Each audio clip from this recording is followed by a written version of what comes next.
Hello, everybody, and welcome to Ice Time. We dive into some big ideas around the NHL. I'm Mike Fink, and a special episode because we're doing another one this week. Cédrik Blondin joins.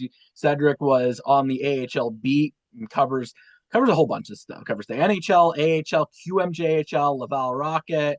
He covers that for Sick Media, I believe is the name. Sick, if you can correct me on that. But Yep. uh, but yeah, it does a whole bunch of hockey, a lot of focus on the AHL, the North Division, a lot of fun stuff there. So Cédrik, how are you doing? I'm finding you, and I'm the Laval Rocket play-by-play too on the flow hockeys. So it's a lot of a few stuff going on this week and this season. I forgot. I knew I was going to miss something. You're because you do podcasting, you do That's crazy. writing. You're a broadcaster, and I believe you do the French Canadian broadcast, if I'm not mistaken. So Exactly. We don't uh, have English radio in Montreal right now, so I'm the lone radio play-by-play in Laval, and I do mostly home games, but that's why because when I we saw each other in Hartford, if I remember correctly, yeah. I was not doing the game, so that's why if I was not in the upstairs in the booth, it's hard to notice. So it's actually an extra layer that really appreciate you speaking in English for this one because I don't speak French. So I really appreciate you hopping on. You obviously know a lot about the AHL and a lot about hockey. You travel around with the team, which is quite. I always commend people for doing that. I'll start with the general question, which is, what's been the big storyline you think from the AHL this season? Oh my God, that's a great question. I will say the Griffins, the Grand Rapids Griffins are just get out of the gate just really strong. Now the Providence Bruins are going really. I just if you remember last year, the Laval Rocket won the best team in the league award at the end of the year, and they're basically at the same point as last year at this time of the year in the standings. But you see other teams that perform so well, like the Griffins, like the Bruins, and just it's hard to predict on my side to who's going to win the Calder Cup. There's a lot of good teams, and a lot of good young players, prospects that are playing well too. That's what the EHL is for, is development and everything. So there's a lot of good things going on this year. No, it's funny you mentioned the Griffins first. That's the first thing everyone mentioned. First team everyone mentioned the Griffins. And No. I think what's fascinating is that initially I would say the Griffins having that they were off to that red hot start. I think they started like 20-0 or 15-0. They had a crazy undefeated start to the season.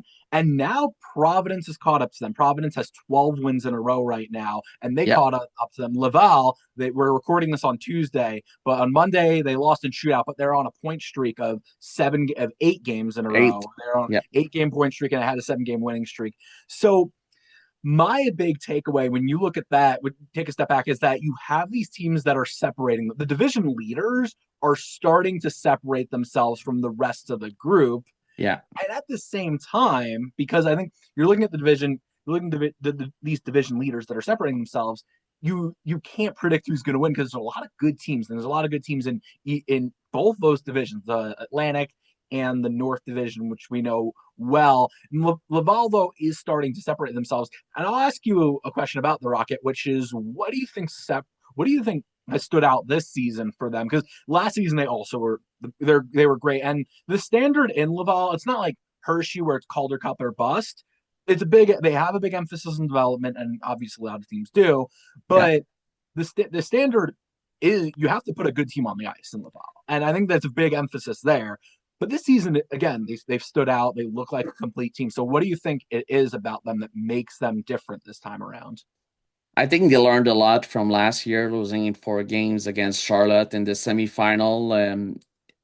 It was such a great year last year, and just to see when you compare both teams, just I think this year it's a better team, better in net with Jacob Fowler, who's been outstanding, obviously since the start of the year, still 21 years old, and since the start of the year, the words Calder Cup has been all around. They know what they need to do to go try and grab this Calder Cup this year because I think they had a shot last year, and obviously the Checkers had a few veterans. Canucks was a really good team in the West, and just I think it was hard for everyone and on the team. They added a few good veterans back, like Alex Belzil, who was in Hartford, coming back. He was a former Rocket captain too. Toby Bisson, Capo Kakkonen, who was in net for Charlotte. I think just I understand the point that yeah, we have to be developing our players, our younger players, but you're in the Montreal Canadiens market. You're 30 minutes from the Bell Center without traffic, actually. So it might be more than that, but Well, you're I took right a in train the once there, so I think the yeah. train is 30 minutes away or 20 minutes away actually. Yeah, So it's easier for sure to take the train or the subway like we I think we can say in the States, but yeah, just when you're right there with the Abs fan, it's a big market. It's always sold out at the Place Bell, so it's hard to say, yeah, we don't, we just want to develop. But that's why Pascal Vincent, for me, is doing such a great job. He's handling it so well. Like right now, they have 15 forwards, LT, 9 defensemen, LT. Like we have some guys like Xavier Simoneau, Luke Tuck, Vincent Arsenault, to name Will Dedin, a few players that could be playing every night in any other team. And the defense, Josiah Didier, Josh Jacobs, and the Ryan O'Rourke, which is a second rounder in the NHL. They are all scratched for the last few games because this team is so deep and they need to develop the players, but to make sure that everyone is on their same boat, that they want to go at the in the playoffs and try to win it. Just for me, it just shows how Pascal Vincent just great at coach, and everyone is on the same boat, same page, and I think they, like I said, they learned a lot from last year, and that's what makes this team really, really dangerous for the remainder of the season.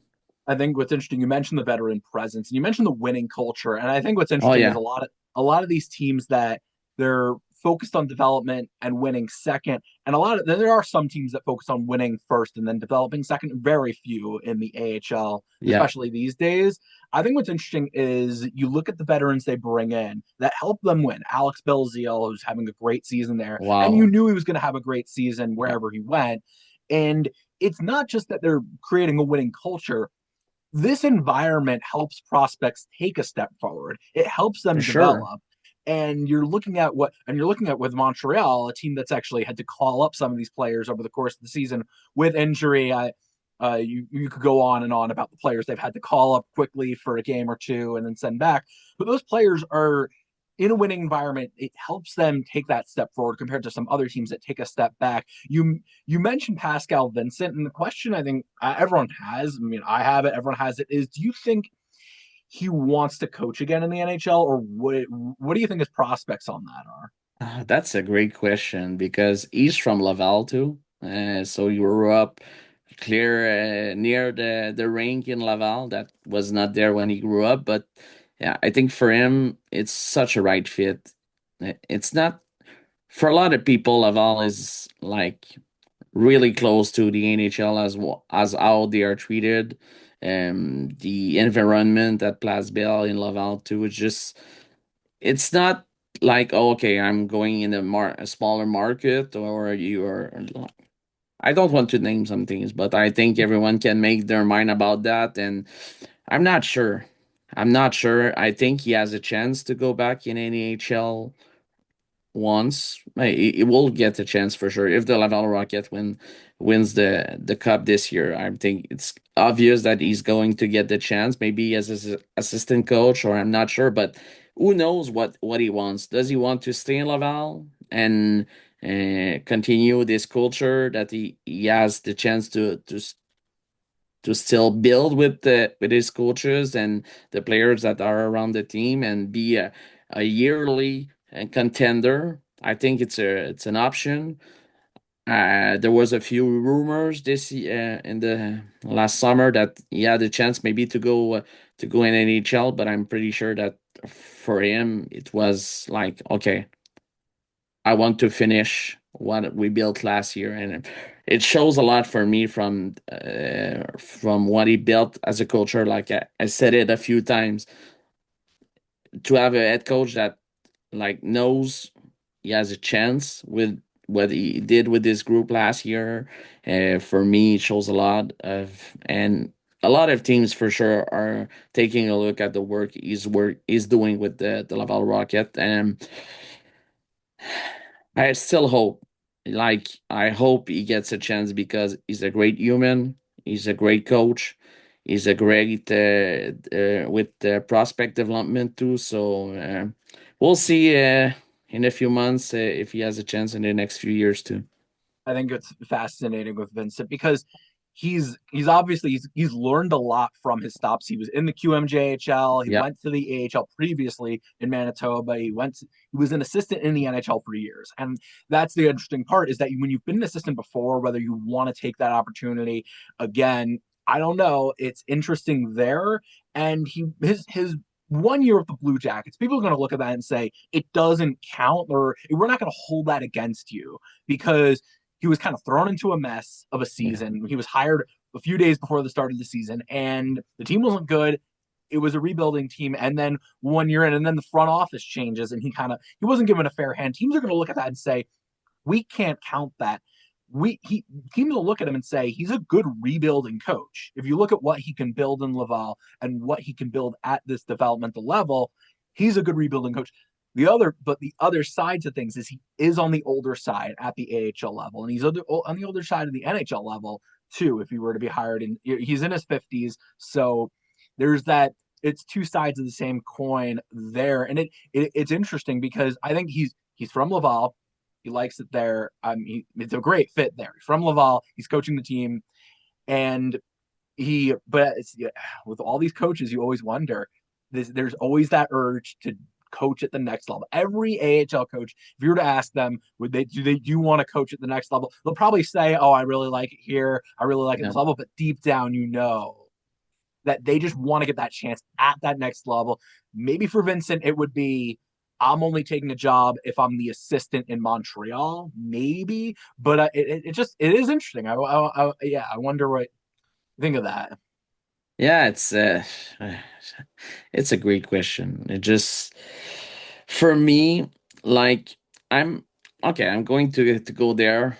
I'm a bit tired of recycling coaches, old coaches, and a few teams like they change teams every year because like they have a good man. Give the great AHL coaches that build cultures in the team. There's not just Pascal Vincent, but there's a few are there around the league that need opportunities to grow up and go in the NHL. Stop.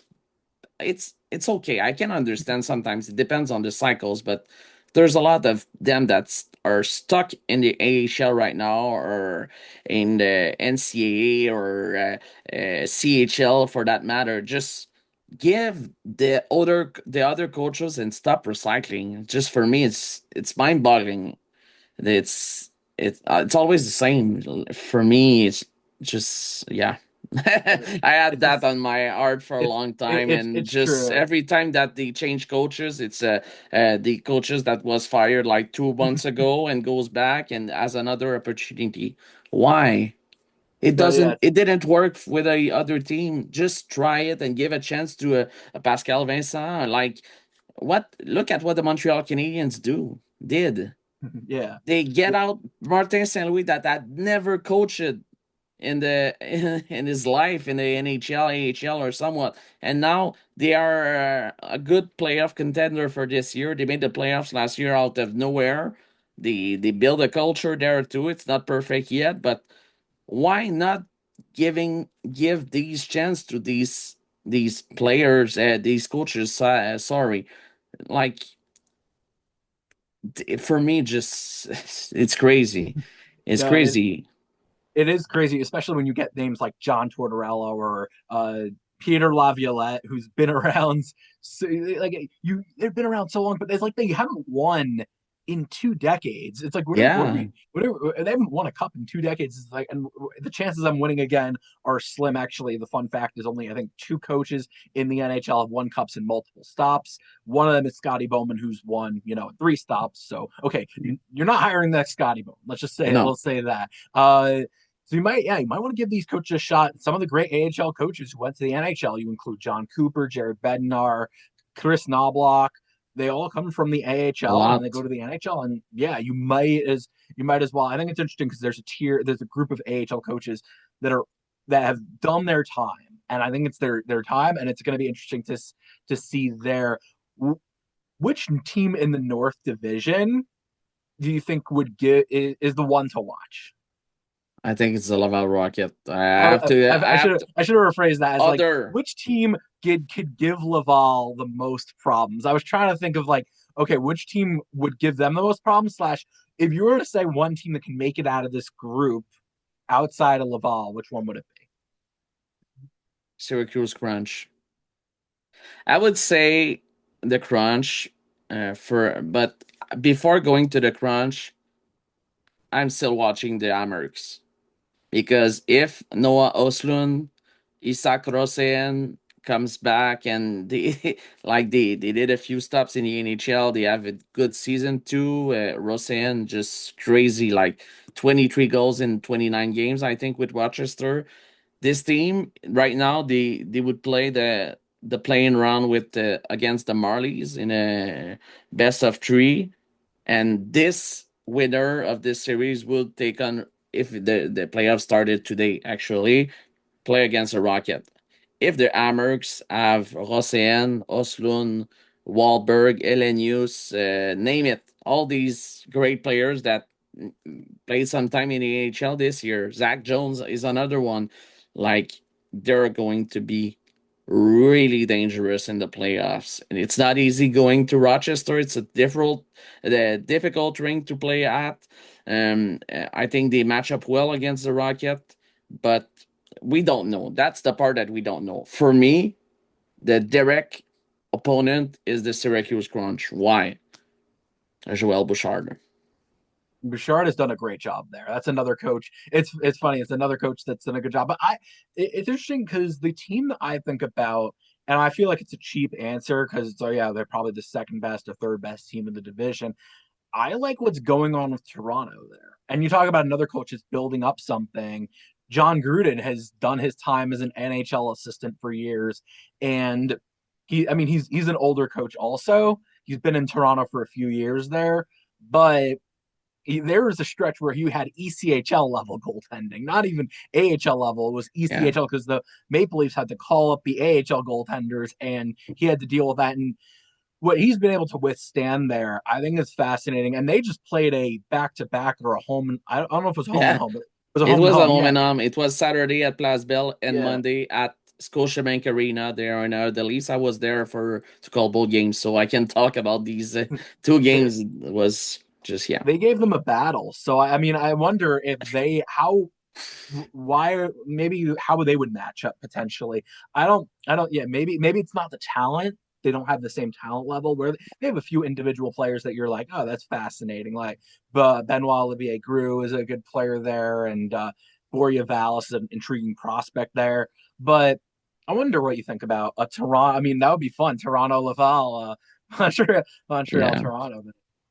I'm not a big Toronto fan, but it's normal. It's basically not the Marlies, but the Leafs. It's just normal. Like Yeah, when you grew up in Montreal, it's the same as Boston and Ottawa. But jokes apart, just this team.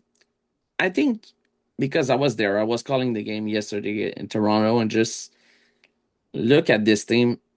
It's a bit. It's hard to follow. Like LDB was really okay, just okay yesterday. For me, the Rockets should not have been in this game in the third period. They scored 3 goals in the first like 6 minutes and 1 seconds. At the start of the third, they were leading 2-0. One of the craziest game I saw this year Mhm. for a few reasons, with the weird calls from the referee there, but this Marlies, there's a few good veterans. For me, they're underwhelming. That's I think they can do way better. They have good players. Like you said, Gru, they have betting on defense. They have a few players. It depends on the Leafs. If they are all going there, it's just crazy. Logan Shaw's doing great, but I don't think they're on the same level as the Crunch or the Amerks for me, because with the quality of the players they have on their team, they have Aktiamov in net, they have LDB in net, and they still have Pexa too. That's it's a good. He was good once against the Rocket, but I think they can be way better than that. Yes, they are at 55 points, 12 points behind the Rocket right now. They played 3 games less than the Rocket, but they have to win it, Yeah. which the Rocket already done. But for me, just I don't see them in the same category. Yeah, they will make the playoffs because it's not done yet. But you see the Senators and the Comets. For me, it's basically the last 2 teams in the division. For me, it's obvious that they are the two choices to miss the playoffs in the North. But when I see these 5 teams that could make the playoffs, for me, the Marlies might be the not the worst, but the Not the one that less. you're most scared of. Yeah, because the monsters, they have good goaltending. They have a few good prospect, Coolmans. I will not say, but I think their game matches. They play way better. They were in a good stretch. They're 8-1-1-0 in the last 10. They started the year really badly, and now they're trending upwards. For me, it just I don't know if you understand, if you follow me, but yeah, No, I hear. sometimes experience talent is something, but it's just weird situation with Toronto. And just yesterday, I don't understand how they still let the Rocket come back in this game with. Yeah, I it's hard to think explain. I think what's interesting about Toronto, and this is what's interesting about them, is that it's hard to know what they do well. They do a lot of things good. They Yeah, do a lot of things well, or they do a lot of things like where it's like, oh yeah, they're playing they have a good offense or a good defense or a good goal thing, but it's not like they have this identity that you say, oh yeah, they can play this way against anyone and you can't stop them. I think what's fascinating about Syracuse, and I actually watched Syracuse recently, is they can suffocate teams' offense, well, the offenses. They can win games 1-0, 2-1. They have a defense that yeah. allows 2.5 goals per game. They have a great defense, very Mhm. good goaltending. They're coached well defensively, so they can. If they played Laval or anyone for that matter, they can make it a grind it out slow series. And in the playoffs, Yeah, the game slows down a bit. It could be one of those battles. I think similar, interestingly, to the way the the series when the Rocket played Rochester last year, yeah. where it became a goaltending battle, it became a defensive battle, and it went the distance because of that. I think that's what's interesting, I guess, about Syracuse there is that they could turn it into a defensive battle, and Laval's going to have to win with their offense, or whoever plays them has to win with their offense. I think that's what's interesting But about you know that. what? I'm not. I'm not that worried about that because Rocket can play these games too Yeah. because they're the it's like we don't think about it because they score a lot of goals. They have good scorers, they have a good offense, but the defensive side with Fowler can and Reinbacker, Angstrom, which is just having a great year. But I don't like talking badly about teams. I No. know it's normal. I'm the play-by-play of the Laval Rocket, Mhm. but for me, the Marlies, like we talked about it. Yes, they have some big points of emphasis. If they get better in a few spots, they could be dangerous in the playoffs because of all the experience that they got. So it's hard to say, but like it's I don't know. I don't see It, them in the same category, but just make a lot of person talks about the Atlantic can be hard, the Pacific too. But I think the North Division just it's so competitive. Everyone can beat anyone at any night. Utica beat us month ago in Laval. So let's see. It's a lot of hockey remaining this season. There is a lot of hockey. That's kind of what I would want to ask you about, which is that where I would say 20. It's funny because it feels like 20 games left or 25 games left, except for these are pivotal next 2.5 months of the season, and a lot's going to change. A lot's going to happen. The Olympic break is happening now in the NHL. But as soon as that break ends, it's the Yeah, trade deadline, and then you have so a lot of changes are going to happen there, and then you're going to have the prospects that come from whether it's junior hockey or from college hockey. They join teams late. There's a lot, and then there's the playoff push on top of that. So it's a yeah, lot still up in the air, and teams are starting to finally find their identity and really lean into it, saying this is what kind of team we are. We have to win games this way, and it's why it's still up in the air and you still can't tell a lot about a league that always changes a lot. So I'll ask you, what do you think the big storylines or what are you going to be watching as the season goes on? when where But to what are you going to be following or what is the storyline that you're saying this is an interesting one? For example, one thing I'll throw at you that I'm fascinated by, we talked about some of the coaches earlier. So a part of me is fascinated by the coaches that can maybe separate themselves and say, and we have to say these coaches can be NHL coaches someday or soon enough, like this in the next coaching cycle. You look at some of the names that we talked about: yeah. Pascal Vincent, John Gruden, Joel Bouchard. You look at some of the coaches in the Atlantic Division. Ryan Muginel for Providence is one Oh that yeah, should get some calls. Really a good coach there. You look at there's coaches all over the place that some of them are young and up and coming, some of them are older but deserve their shot. And the other layer to it, I think a lot of GMs, especially now that Barry Trotz has stepped down and there's a spot available, a lot of teams are going to be wondering maybe there's an AHL up and coming GM that teams will give the call to and bring into the GM spot. I heard on a few podcasts Ryan Martin's name floated out there, and to be frank, I was a little confused because Hartford does not look good this year. So I was wondering, it's from his past. Obviously, they're talking about his past reputation with yeah. Grand Rapids and all that, but the names I would look at are Jason Spezza with what's with Wilkes-Barre, the Yeah, Penguins, what yeah. he's done to develop that farm system and build that culture there. And another name would be Stacy Roast, who was part of the Matthew Darsh, uh, uh, Julian Brisebois GM tree, but now he's in Rochester. So he's a name that he was in Syracuse. Now he's in Rochester. Another name to keep in mind. What stories though would you say you're keeping an eye on now as the season goes on? For me, it's just I'll focus on the young prospect. Which prospect, which young players say like 23 years and younger will step up their game in the second half. Yeah, there's between 20 and 28 games to go in the and these players that maybe didn't play a lot since the start of the year or at the point that they should, or it's normal when you make the jump, but they're going to be helping their team a lot. I spoke to you about Roséen. I spoke to you about Fowler. There's a few. I could name a few. I could do Yeah. a few. There's in the Griffins. Maybe if the Red Wings they can put maybe some players in Grand Rapids for the playoffs. There's a few young players there. There's just a lot of players. Connor Geeky's another in Syracuse. Jacob Peltier's another one.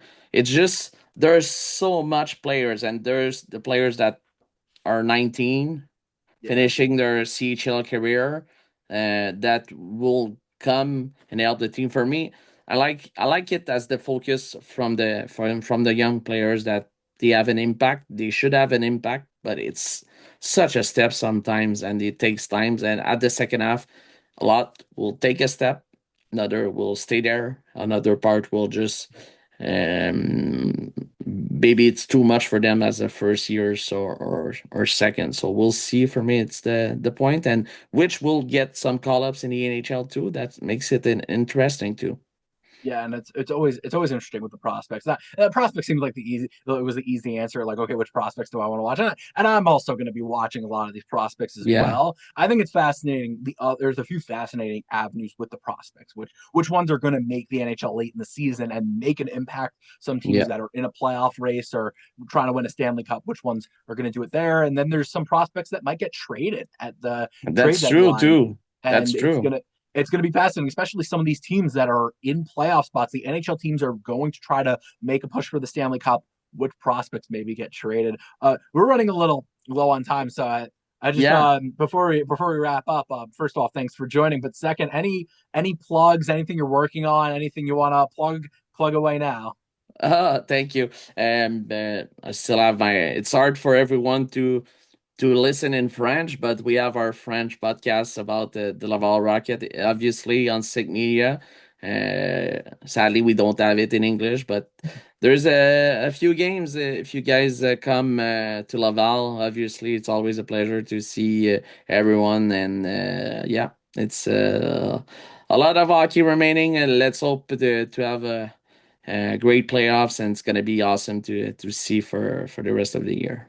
It's going to be a fun season, and Laval is going to be a part of that, and they're going to be Let's hope they're going to be so. really fun story. Yeah, so, there's a lot going on, and Cédrik, I really appreciate you taking time in your busy schedule. You got a lot on your plate, so I really appreciate it. But for now, that's all we got. We hope you all enjoyed. Please like, comment, share, and subscribe, which you can do to Mike Fink Hockey Writer, my YouTube channel. Subscribe really would help a lot, and check out all of Cédrik's work all over the place. I believe Sick Media is the big one to really focus on, I'd say. But there you can follow all his work there. You can follow my work at Hockey Hot Stove. But that's all we got. We hope you enjoyed it, and tune in next time for another great episode. Thank you.